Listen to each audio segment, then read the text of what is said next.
Bonjour, bienvenue au potager Caillebotte à Hyères. Nous allons planter, nous sommes au mois de juillet, et nous allons planter un légume qui est devenu rare, qui n'était pas au Moyen-Âge, mais qui est devenu rare, et c'est dommage, parce que moi je l'aime beaucoup, c'est le chou rave. Alors nous allons le planter dans un endroit où il y avait de l'ail, donc c'est une deuxième plantation de l'année, le chou rave pouvant se planter tout au long de la belle saison. Maintenant, on est à la fin de la saison. Ce sont les derniers choux raves qu'on peut semer. Alors, pour repiquer, c'est très simple. J'ai semé ceci en pépinière pour ne pas occuper trop de place dans le potager.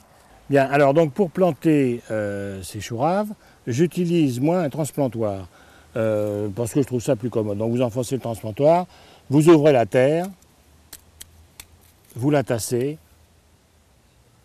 et c'est terminé. Donc 25 cm, 25, 28, 30, enfin bon, peu importe, vous voyez, j'enfonce, j'écarte, je mets les racines.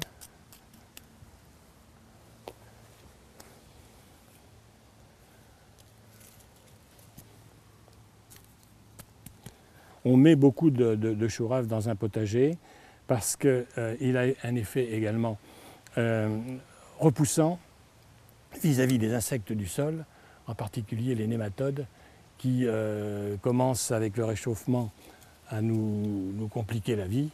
Donc c'est très utile. Eh bien, nous venons de voir donc le repiquage des choux raves Blaraud.